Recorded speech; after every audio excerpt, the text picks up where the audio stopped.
I'm about to read to you Pocahontas and the Baby Eagle.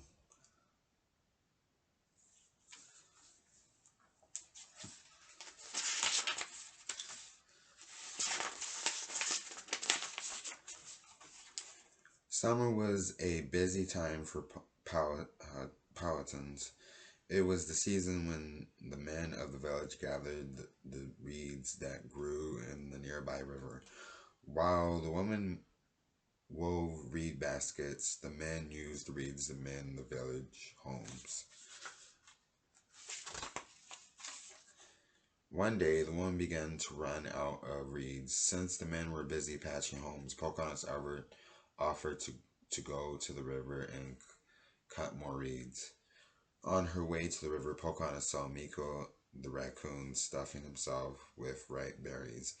Flit the hummingbird was there too, searching the wildflowers for nectar. Pocahontas invited them to come with her to the river. Flit and Meeko were happy to go. Pocahontas always had wonderful stories to share with them.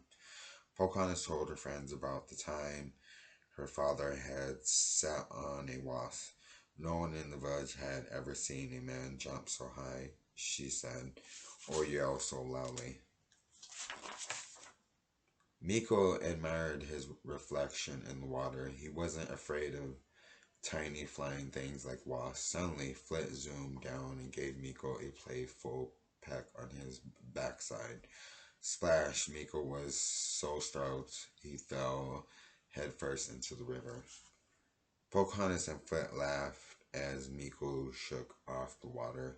We're all afraid of something, Meeko. Pocahontas said, it seems you're afraid of hummingbirds. When Pocahontas had cut as many reeds as she could carry, she said goodbye to her friends. I'll be back for more reeds soon, she called. By then you should be nice and dry, Meeko. As Pocahontas started back to the village, she noticed a large bird in the sky. Look at that eagle circling over us, she said. He is making sure no harm comes to his nest. After Pocahontas left, Flint buzzed around his raccoon friend, hoping to play another game, but Meeko just shook his paw at Flint. He was still upset at the hummingbird for playing a trick on him. Suddenly, something hit Meeko on the head with a heavy thump. The raccoon thought Flint was playing another silly game. But while Meeko rubbed his head, Flit stared at amazement. On the ground in front of him sat a baby eagle crying. Flit and Meeko looked up. There, at the top of the tall tree, was the eagle's nest. They realized the baby bird must have fallen out of the nest. Luckily, he had landed on something soft, Meeko's head.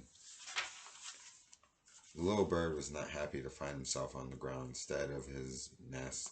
Meeko and Flit wondered what to do. Then Flit had an idea. Flapping his wings as hard as he could, Flit tried to carry the baby eagle back to the nest. But the baby bird was more than twice as big as tiny Flit. The hummer could barely lift the eagle off the ground. Meeko chuckled. This was the silliest thing he had ever seen. The baby eagle didn't appreciate being laughed at, so he nipped Meeko on the nose. Then it was Flit's turn to laugh as Meeko jumped behind the tree to get away from the little bird. It wasn't long before the baby eagle began to cry again. While Meeko watched helplessly, Flit darted away. Seconds later, the hummingbird returned with some juicy berries. The little eagle stopped crying for a moment, sniffed at the berries, and turned away. Meeko thought that Flit was being silly again. Eagles didn't eat berries. Eagles ate fish, so Meeko headed toward the river to catch a fish. Normally, Meeko was very good at finding food, but catching a fish wasn't easy. As the raccoon grabbed a fish from the water, he slipped splash. Just then, Pocahontas returned for more reeds. She laughed. I know that raccoons enjoy washing themselves, but 2 baths in one day, Meeko. If Meeko had been able to talk, he would have explained why he was in the water again. Instead, Meeko led Pocahontas to the baby eagle. When Pocahontas saw the unfortunate creature, she understood at once. Oh, you poor little thing, you've fallen out of your nest. Don't worry. She said gently, don't worry, brave eagle, I'll get you home. Pocahontas was afraid that any human scent on the baby eagle's feathers might alarm his mother, so she carefully cradled the baby bird in a large leaf. Then she began to climb the tall tree. Suddenly, a shadow fell across the tree. Pocahontas heard an angry screech and felt something rush at her. She twisted away just in time to avoid the eagle's sharp talons. The father eagle was trying to protect his nest. He didn't know that Pocahontas was only trying to help. He whirled around the tree, trying to chase the girl away. Pocahontas jumped to the ground. She couldn't risk being attacked again and falling with the baby eagle.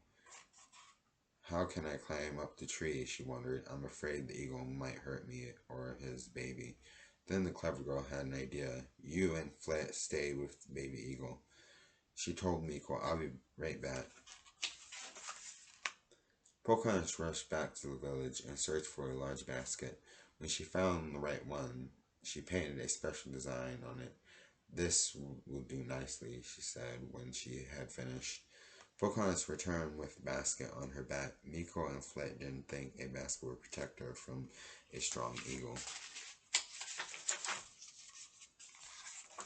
But Pocahontas picked up a little eagle and began to climb the tree. Sure enough, the great eagle flew at her again, his talons flashing. But when he caught sight of the basket, he screeched in fear and flew away. Pocahontas was able to reach the top of the tree. Pocahontas gently put the baby bird back in his nest. You'll be safe now, she said with a smile. The baby eagle blinked and gave a grateful chirp in return. By the time Pocahontas reached the ground, the mother eagle had returned with a fish for her fledgling. She had no idea her baby had been the cause of such great excitement. The mother eagle fed her hungry baby. After he finished his meal, the baby eagle snuggled close to his mother, content in her soft feathers. Miko smiled as he watched the baby's reunion with his mother, but when he saw what Pocahontas had painted on the basket, his smile turned to shock.